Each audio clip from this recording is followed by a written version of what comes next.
지금 공유가 되고 있는 것이죠. 네. 네, 교수님 공유되고 있습니다. 네. 진행하도록 하겠습니다. 오늘 이제 제가 말씀드릴 거는 이제 유방암 치료와 가임력 보존에 대한 내용입니다. 먼저 이 외국분이긴 하지만 이분의 인터뷰를 한번 들어보겠습니다. I asked what would my chances be about having children, and they said, well, you would go on tamoxifen after, and you would not be able to get pregnant during that time, and that would put you into menopause, and so you would not be able to get pregnant and have children. And to me, to this day, that was more devastating news, because with cancer, you can get into remission. When you're told you can't have your family, you're not going to be able to have children, that's worse. 네, 이분이 이제 유방암 치료는 이제 치료를 하면 나아질 수 있지만 그 치료의 결과로 이제 아기를 갖지 못하게 된다면 자기는 오히려 그 유방암보다도 더 자기에겐 나쁜 소식이라 이제 이렇게 얘기를 하고 있죠. 근데 이런 분들이 최근에 굉장히 이제 많아질 수가 있고 이제 그런 분들을 저희가 어떻게 도와드릴 수 있을까 하는 것이 가임력 보존 치료의 내용이 되겠습니다.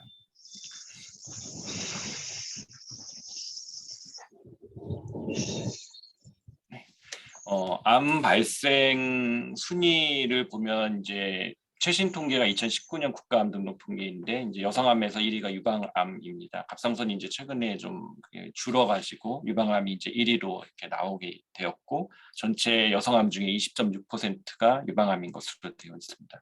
이렇게 이제 많이 발생하는 암인데 이제 특징적인 것은 이제 유방암을 이제 연령별 분포를 보면 이게 외국과 달리 이제 한국에서는 이 젊은 연령의 유방암 분포가 이제 굉장히 많다는 것인데요.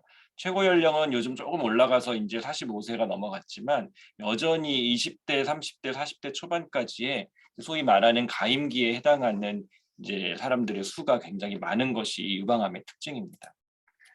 또 한 가지 특징은 이제 치료율이 암 생존율이 굉장히 높은 암 중에 하나라는 것이죠. 굉장히 조기 발견과 치료가 지금 잘 많이 발달되어 있기 때문에 유방암 때문에 어떤 치료만 하면 유방암은 이제 낫을 수 있는 이제 그런 질환이 이제 이미 되었습니다.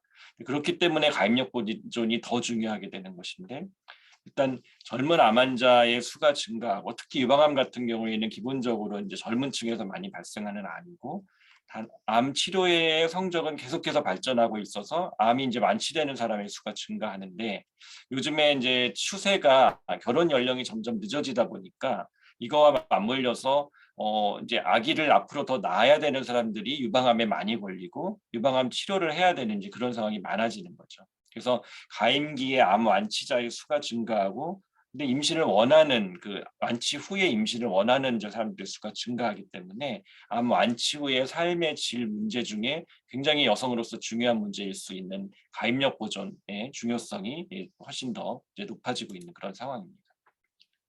항암 치료를 할 때 여러 부작용에 대해서 이거는 이제 보건복지부에서 알기 쉽게 이렇게 적어놓은 이제 여러 가지 부작용들인데 이제 그 중에서 사실은 이런 거 외에도 난소의 기능을 떨어뜨리는 항암제의 부작용이 굉장히 큰 부작용 중에 하나입니다. 항암제를 쓰면은 이 암세포에만 작용하는 것이 아니라 전신적으로 다 작용을 하는데 난소가 특히 취약한 그런 우리 몸의 장기입니다. 그래서 항암제에 의한 직접 손상, 항암제에 의해서 난소의 혈관 손상 또는 뭐 난소를 구성하고 있는 세포의 손상이 복합적으로 작용을 하기 때문에 항암 치료를 하고 나면 난소 기능이 떨어지고 심한 경우에는 월경을 하지 못하게 되고 임신을 못하게 되는 그런 경우까지 갈 수가 있습니다. 항암 치료의 난소 기능이 항암 치료 후에 얼마나 저하되는지를 이제 조사해본 연구인데 난소의 기능 지표 중에 하나를 이제 세로축으로 보고 25세의 평균이 여기 맨 왼쪽, 그다음에 저용량 항암 치료, 고용량 항암 치료, 그다음에 40세에서 42세의 평균치를 이렇게 비교해 보면 25세의 여성에서 고용량 항암 치료를 할 경우에는 난소의 기능 지표는 40세에서 42세, 한 15살 정도가 항암 치료하면 그냥 나이가 드는 것이죠. 그래서 25세 여성이 고용량 항암 치료를 하면 40세의 난소 기능이 되는데 40세가 되면 사실 임신을 잘 못하지 않습니까? 그래서 이런 식의 상황이 발생할 수 있다는 거죠. 그리고 항암 치료, 이 그래프는 뭐냐면은 항암 치료를 했는데 생리는 규칙적으로 잘 하는 분들에서 피 검사를 해봤을 때 이 하얀색은 항암 치료를 안 한 사람들의 같은 연령대의 수치고 검정색 막대 그래프는 항암 치료를 하고 나서 생리는 규칙적으로 하는 사람들을 피검사한 건데 둘의 차이가 굉장히 심하다는 걸 알 수 있습니다. 그래서 난소 기능 지표 두 가지 다 항암 치료 후에 생리는 잘 하지만 이게 생리를 한다고 해서 똑같지는 않다는 거죠. 그래서 항암 치료 후에 생리를 잘 하지만 난소 기능은 그게 또 저하되어 있을 수 있다. 이런 연구 결과입니다. 우리 여성들은 태어날 때 일정량의 난자를 가지고 태어났다가 그것이 나이가 들면서 서서히 떨어지게 되어 있습니다. 예를 들어서 이 빨간색 그래프를 따라서 가는 것이죠.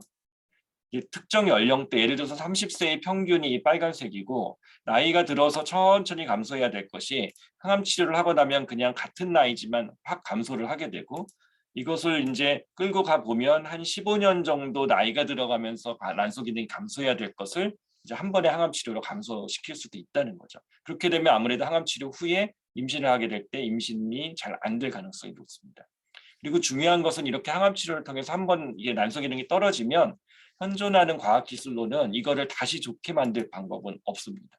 한 번 떨어지면 그냥 거기서 다시 나이에 따라서 더 떨어지기는 할 수 있지만 어떤 약을 쓴다고 해서 항암 치료 전으로 돌아갈 수는 없다는 것이죠. 이거는 2013년도 조선일보 기사인데 2013년만 해도 이렇게 뭐 항암 치료 전 난자를 얼려서 뭐 시험관 시술을 할 수 있다 이런 게 이제 굉장히 저런 게 가능해? 뭐 이런 정도의 뉴스거리입니다. 근데 벌써 거의 10년이 됐죠. 이런 뉴스가 나간 지. 그래서 요즘에는 가입력 보존이라는 게 예전보다 훨씬 더 우리 곁에 다가와 있고 이제 그것을 잘 어떻게 하면 제공할 수 있을까 하는 것이 이 지금 여러분이 참여하고 계시는 이 연구의 한 가지 목표입니다. 그래서 가입력 보존이 이제 중요하다는 건 알았는데 그러면 어떤 방식으로 가입력 보존 치료를 할 수 있는지 한번 말씀을 드리겠습니다. 여성에서의 가입력 보존의 방법은 이제 동결 보존이 이제 가장 중요한 방법인데 배아 동결 또는 난자 동결, 난소 동결 이렇게 세 가지의 동결을 할 수가 있습니다. 그리고 이 동결 외에 추가적으로 보조적으로 할 수 있는 것은 항암제를 사용할 때 항암제의 독성을 좀 완화시키기 위해서 주사를 같이 맞는 난소 보호제 주사가 있습니다. 이런 것들이 여성 가입력 보존으로 현재 저희가 하고 있는 방법이죠. 이것은 시험관 아기 시술의 그래프인데 그 그림인데 시험관 아기라는 건 이제 난임 환자들이 하는 것이고 임신이 잘 안 될 때 하는 건데 과배란 유도라는 거는 이제 주사를 맞으면 한 달에 하나 배란될 게 여러 개의 배란을 시킬 수가 있습니다. 그렇게 해서 배란이 되기 직전에 난자를 채취해서 체외에서 수정을 시키고 배아를 이제 발달시켜서 자궁 안으로 넣어줘서 임신이 되는 게 이게 시험관 아기인데 우리는 이 시험관하기 기술을 이용해서 가입력 보존을 할 수 있습니다. 그래서 미혼 여성이거나 기혼 여성이지만 난자를 얼리고 싶은 걸 선택하는 여성들은 과배란 유도를 해서 여기 난자를 채취하는 것까지만 해서 난자를 얼려놓고 나중에 이 이후의 과정을 통해서 임신을 하는 것이고 기혼 여성이고 배아를 얼리겠다고 결정을 한 분들은 남편의 정자랑 수정을 시켜서 배아를 만들고 이 배아 단계에서 동결을 했다가 나중에 모든 치료가 끝난 다음에 이 뒷단계를 해서 시험관 아기를 통해서 아기를 낳는 겁니다.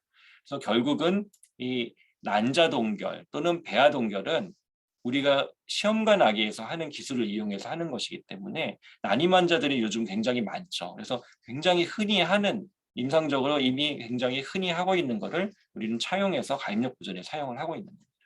그래서 시험관 아기 시술이랑 동일한 방법을 쓰는 거고 이혼 여성에게서는 정자가 없기 때문에 난자를 얼리게 되고 기혼 여성들은 남편 정자랑 수정시켜서 배아까지 만들어서 얼릴 수도 있고 또는 본인의 선택에 따라서 그냥 본인의 난자를 얼렸다가 나중에 수정을 시킬 수도 있습니다.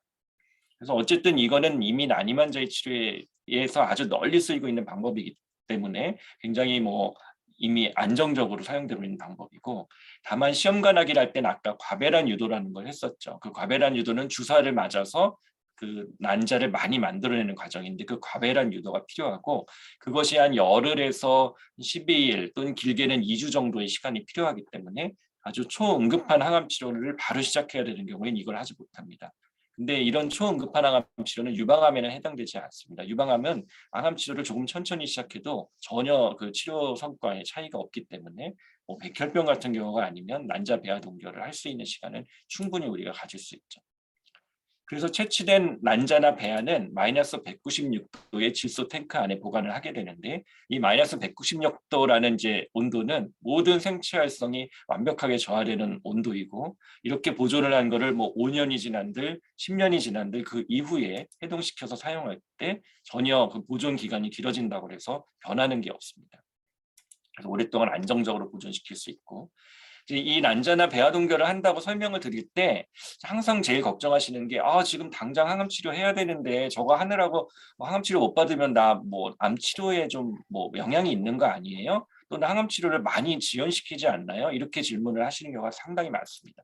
하지만 실제로 전혀 그렇지 않은 것이 일단은 가입력 보존 클리닉으로 방문을 하시면 그날 바로 시작을 할 수 있습니다. 생리 주기에 관계없이 생리를 지금 하고 있는 중에도 또는 생리를 아직 안 하고 있을 때 언제든지 방문한 당일날 시작을 해서 최대 아무리 길어도 2주 안에는 난자 채취가 끝나고 저희가 해보면 평균적으로 한 11일 정도째 채취가 시작이 되고 채취 날 바로 항암 치료를 시작해도 아무런 지장이 없습니다. 그러면 한 뭐 열흘에서 길어야 2주 정도만 항암 치료가 지연될 수 있는데 항암 치료 스케줄 잡고 뭐 하다 보면은 2주는 금방 가거든요. 그리고 설사 원하는 날짜보다 2주 정도 지연돼서 항암이 시작돼도 암 치료에는 전혀 차이가 없는 것으로 나와 있습니다. 그거는 제가 좀 이따 다시 보여드리도록 할게요. 그래서 난자나 배아 동결이 이미 난임 환자에서 많이 쓰고 있는 건데 난자를 얼렸을 때는 어떻게 되느냐 따져보면 얼렸던 난자들에 대한 데이터를 보면 100%는 아니지만 90% 이상 얼렸다 녹였을 때 다 생존을 하고 바로 뽑은 난자나 얼렸다 녹인 난자나 수정 이후의 결과는 동일합니다. 그러니까 난자를 얼렸다 녹이는 것을 이제 별로 겁내할 필요가 없다는 거죠.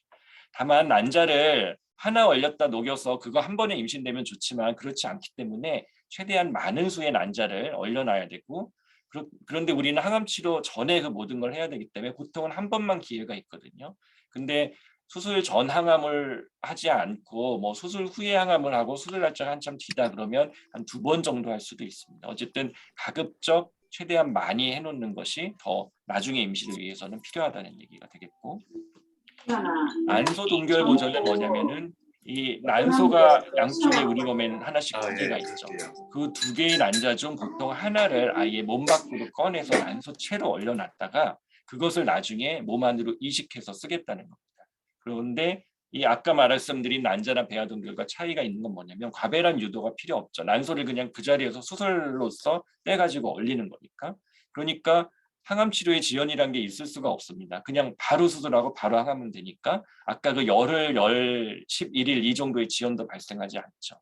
그리고 또 한 가지는 초경이 시작돼야만 그 과배란을 할 수가 있는데 아주 어린 환자들도 있습니다. 물론 유방암에서는 이제 거의 없는 일이지만 보통 혈액암 같은 환자들에서는 이제 사춘기 이전에도 이거는 할 수 있기 때문에 난소 동결 보존을 보통은 그런 암종에서 많이 시행을 하는데 시간이 정말 없거나 아주 어린 사람들이 하는 근데 유방암 환자에서도 난소 동결 보존을 하는 경우들도 있습니다. 난소 동결 보존은 수술을 해서 어쨌든 난소를 떼내는 과정이 필요한데 그럼 수술을 해야 되는데 그 수술이 뭐 엄청 뭐 힘들고 어려운 거 아닌가요? 뭐 되게 큰 수술 아닌가요? 수술하고 나면 흉터도 남을 텐데 근데 사실 그런 걱정은 전혀 없는 것이 이 난소를 떼기만 하면 되기 때문에 단일절개 복강경이라고 해서 배꼽 구멍 하나만 뚫고 난소만 딱 떼서 얼리는 거라서 실제 수술 시간 한 10분 정도면 끝나고 그러니까 뭐 별로 회복하는데 지장이 없는 거죠. 아주 간단한 수술로 하는 겁니다. 그리고 배꼽으로만 하니까 수술 후 흉터는 보이지 않고 아주 급한 경우에는 유방암 수술하면서 같이 할 수도 있습니다. 마취 한 번 하고 그렇게 해도 전혀 지장은 없는 거죠. 왼쪽이 수술하기 전, 오른쪽이 수술한 후인데 그냥 색깔이 빨갛기 때문에 수술했다는 걸 알 수 있을 뿐이지 실제로는 수술을 하고 나서의 차이가 전혀 안 나는 이런 식으로 이제 수술을 하게 되는 거죠. 그래서 수술에 대해서는 크게 걱정할 필요가 없고 난소를 얼리는 건 뭐 어떻게 하는 거냐 이렇게 난소를 떼가지고 오면 여기에 그 주사 바늘로 찌르려고 하는데 난자가 또 들어 있습니다. 그래서 그 난자를 뽑아서 일단 난자부터 얼리고 그다음에 난소를 이제 잘라내서 중간 부분은 필요가 없기 때문에 다 없애고 껍데기 부분만 얼리게 됩니다. 그래서 아까 말씀드린 그 마이너스 196도의 질소 탱크에 똑같이 얼리고요. 그다음에 나중에는 어쨌든 난소는 뭐 과배란을 한 게 아니기 때문에 이식을 해서 몸 안에서 기능을 하게 해야 됩니다. 그래서 수술을 나중에 다시 한번 해서 얼려놨던 난소를 제자리로 이식하는 과정이 필요한데 이렇게 해서 수술을 2번 한다는 건 단점이지만 이거의 장점은 이 안에서 사실 자연 임신도 할 수 있고 아까 난자나 배아는 시험관하기를 무조건 해야 되는 거죠. 근데 이렇게 난소 이식을 해놓으면 자연 임신도 가능하고 좀 더 오랜 기간 난자는 10개를 얼려놨다면 10개 다 쓰도록 임신 안 되면 그걸로 끝이거든요. 근데 이 난소는 좀 더 오랜 기간 난소의 기능이 가기 때문에 그런 면에서는 유리한 점이 있습니다. 이런 식으로 난소 속에다 올릴 수도 있고 나팔관 밑에다 넣을 수도 있고 이 복벽 밑에다가 이식할 수도 있고 이식의 자리는 환자분들의 상태에 따라서 다르게 이식을 할 수 있어요. 그래서 이것도 이식한 결과를 모아보면 이식 성공률은 90% 정도 나오고 이식하고 한 4개월에서 5개월 지나면 호르몬이 나오고 난소 기능이 시작되고요. 이식 난소의 수명은 평균 4년에서 5년 정도 가는 것으로 되어 있습니다. 그리고 여성들 중에 이렇게 이식한 후에 임신에 성공해서 아기를 낳는 확률은 33% 정도. 시험관하기 확률이랑 비슷한 정도이거든요. 그래서 이런 장단점이 있는 것이 난소 동결 이식입니다. 그래서 지금까지 설명드린 게 그 가입력 보존하면 이제 핵심적인 게 난자 동결, 배아 동결, 난소 동결 이 3가지이고요. 지금 말씀드리려는 건 이제 보조적으로 추가적으로 쓸 수 있는 난소 보호제라는 건 뭔지 하는 거에 대한 말씀입니다. 우리 몸에는 뇌에서 나오는 호르몬이 시상하부라는 뇌의 구조에서 호르몬이 나와서 뇌하수체도 역시 뇌에 있는 건데 그거를 자극하면 거기서 호르몬이 나와서 난소를 자극하는데 그러면서 이제 생리가 일어나는 거거든요. 근데 이 시상하부에서 뇌하수체로 작용하는 이 부분을 차단하는 약제가 있습니다. 성선 자극 호르몬, 분비 호르몬 작용제라는 이름이 긴 약인데 이 주사를 맞으면 폐경 상태를 만들 수 있어요. 호르몬이 머리에서 안 나오기 때문에 난소가 자극을 받지 않아서 생리 주기가 돌지 않고 폐경 상태로 일시적으로 만들 수 있습니다. 한 달에 한 번 주사를 맞으면 한 달간 폐경을 만들 수 있는 그런 주사거든요. 근데 이렇게 폐경 상태를 만들면 왜 난소가 보호되는가? 보통은 우리가 항암제를 썼을 때 난소가 죽는 이유가 난소는 계속 활발하게 그 배란을 하는 기관이거든요. 암세포도 계속 활발하게 분열을 우리 몸에서 가장 빨리 하는 게 암세포인데 결국 항암제는 그런 활발하게 움직이는 세포를 죽이기 위한 약이고 그러면 난소도 마찬가지 상황이라는 거죠.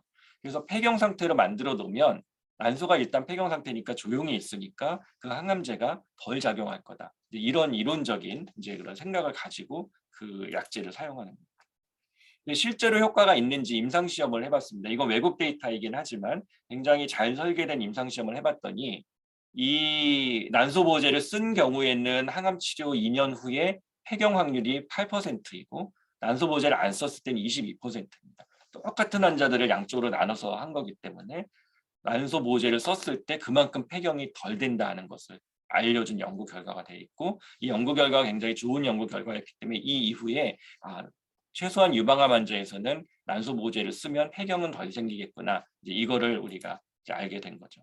그래서 요즘에는 항암 치료 때 이 약제는 굉장히 많이 사용을 하고 있습니다.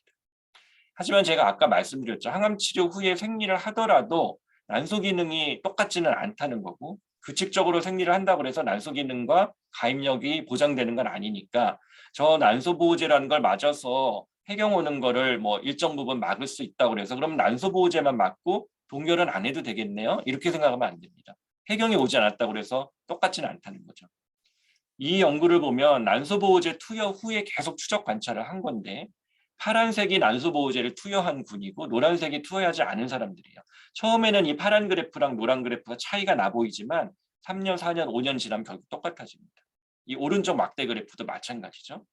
그렇다면 이 얘기는 뭐냐면 초반에는 좀 보호 효과가 있는 것 같은데 올해 몇 년 더 지나고 나면 결국은 주사를 맞아도 똑같아질 수도 있겠네. 그럼 이것만 갖고는 안 되겠구나 이런 생각을 해볼 수 있습니다. 그래서 동결 보존까지 해야지 가입력 보존이 어느 정도 조금 더 우리가 안심할 수 있는 거고 동결 보존 안 하고 그냥 난소 보호제만 맞을게요. 이러면 이거는 최선의 방법은 아니라는 거예요. 그리고 그럼 가입력 보존 치료를 이제 어떨 때 해야 되냐? 나는 항암제가 좀 약한 거라는데 그럼 뭐 가입력 보존 안 해도 되는 거 아니에요? 이제 사실 그렇게 말할 수는 없는 게 항암제가 센 거는 확률적으로 난소 기능을 더 많이 손상시킨 건 맞지만 그게 나한테 어떻게 작용할지는 모릅니다. 나는 약한 항암제 맞았는데도 폐경 오는 사람들도 있거든요. 그래서 항암제가 센 거냐 약한 거냐의 분류에 따라서 실제로 내 난소 기능이 어떻게 될지는 정확하게 예측할 수가 없고, 아까 말씀드렸지만 한 번 가입력 그 난소 기능이 떨어지면 다시 돌릴 수는 없거든요. 그러니까 내가 어떻게 될지를 모르는데 그냥 아무것도 안 하고 있는 거는 그때 가서 후회할 수는 하면은 늦은 거기 때문에. 그래서 그리고 요즘 이제 점점 그 결혼이나 임신 나이가 늦어지고 있기 때문에 이제 난소가 나이 때문에도 이미 저하돼 있을 확률이 높거든요. 거기다 대고 항암 치료하면 더 떨어지는 거예요. 그리고 나는 뭐 아기 낳을 계획이 전혀 없는데라고 생각하고 하는 분들도 난소 기능이 폐경이 되는 거하고 난소 기능이 스스로 유지되는 거하고는 삶의 질이 달라질 수 있습니다. 그래서 일단은 어느 정도 연령대, 실제로 아기를 낳을 계획이 있으면 당연히 가입력 보존을 해야 되는 거고, 아기를 낳을 계획이 없거나 이미 아기가 둘 정도 있거나 하나가 있는데 나이는 좀 많은 것 같은데 그래도 일단은 난소 보호 치료를 하는 것이 도움이 된다고 삶의 질에서 생각이 되기 때문에 저희는 한 44세, 45세, 6세, 7세는 조금 나이가 이제 난소 보호를까지 안 해도 이제 폐경이 될 나이가 가까워졌기 때문에 저희는 보통 44세 미만이면 어떤 방식으로든 가입력 보존 치료를 하는 게 좋으니까 상담을 받으시라고 말씀드립니다.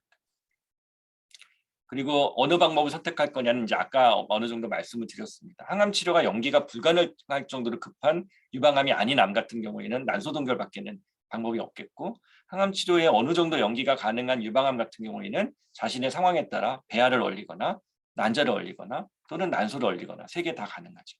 그리고 일단 항암 치료할 때는 난소 보호제는 무조건 다 맞는 게 맞을 것 같습니다. 그래야지 조금이라도 더 추가적으로 난소 기능 보호가 되니까요.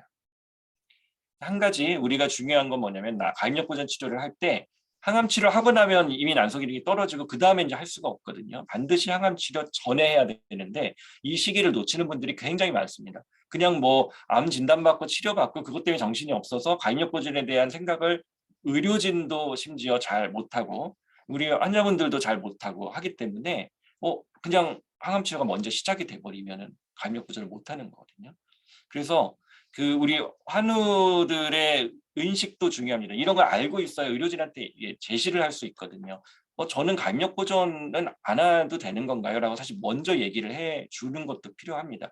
의사 선생님들이 알아서 해줄 수도 있지만 암 치료하는데 바빠서 사실은 깜빡 놓치는 수도 있기 때문에 전 세계적으로 봐도 뭐 미국 같은 경우에도 가입력 보존 치료의 대상이 될 것 같은 환자분들이 가입력 보존 치료에 대한 설명을 잘 못 듣는 확률이 굉장히 아직도 높은 걸로 되어 있습니다.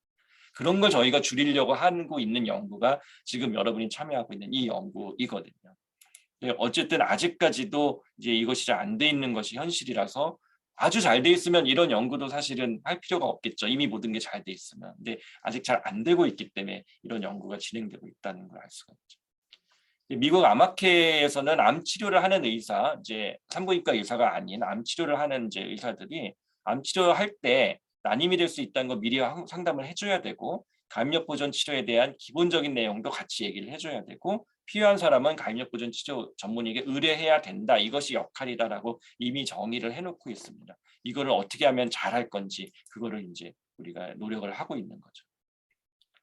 어찌됐든 현재 상황은 그게 잘 안 되고 있다는 거고 암 치료하는 사람들은 그냥 생존에 주로 관심이 있죠. 암 치료에만 관심이 있고 이제 그 이후의 문제인 난임이나 가입력 보존 저하에 대해서는 좀 소홀한 경향이 있습니다.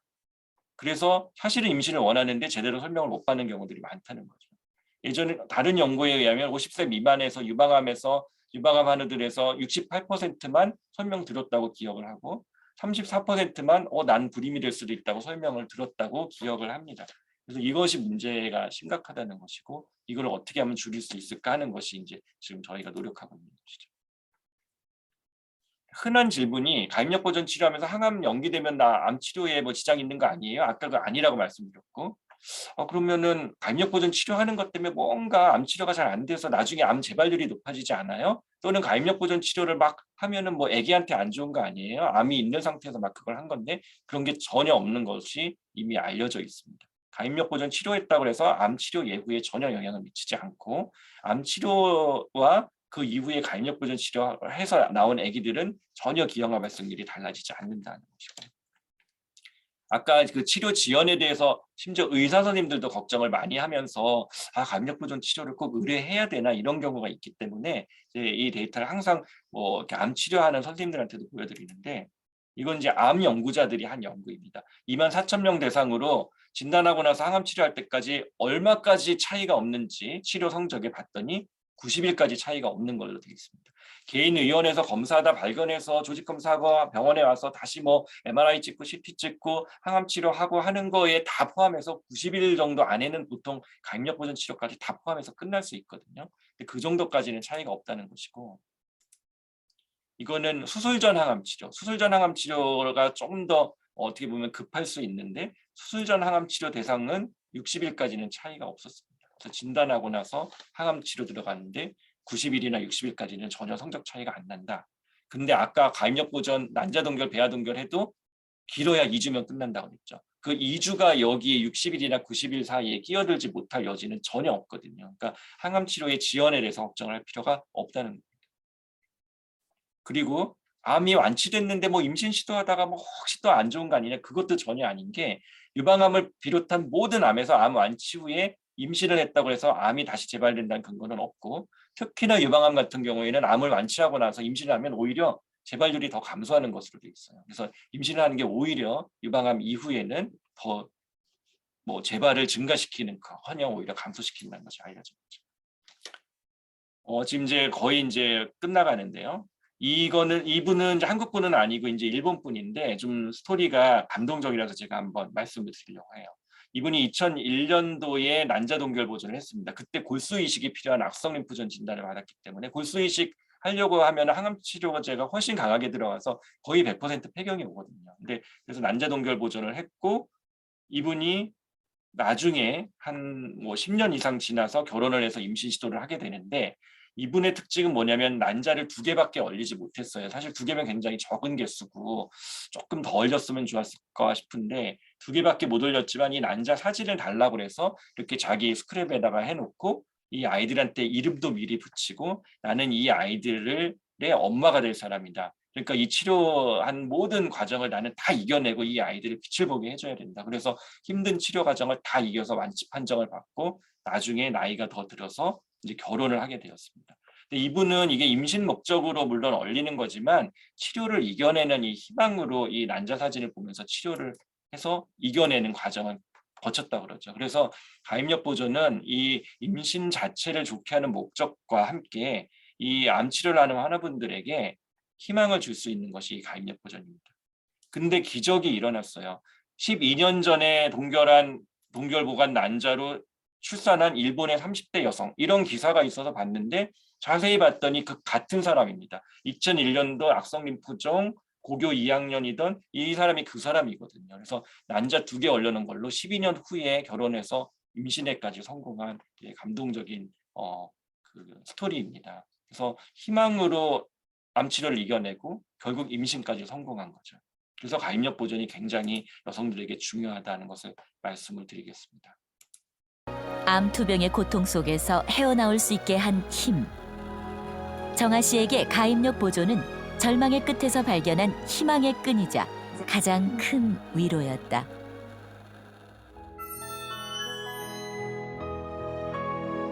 탄탄한 가족의 꽃, 빛처럼 소중한 그런 기회, 희망이지 않을까. This give them an opportunity to have a normal puberty and children eventually. And I think that's a great achievement and a great gift to these women. 평범함인 것 같아요. 평범한 삶을 주기 때문에 더 소중하고 행복한 것 같아요. 네, 감사합니다.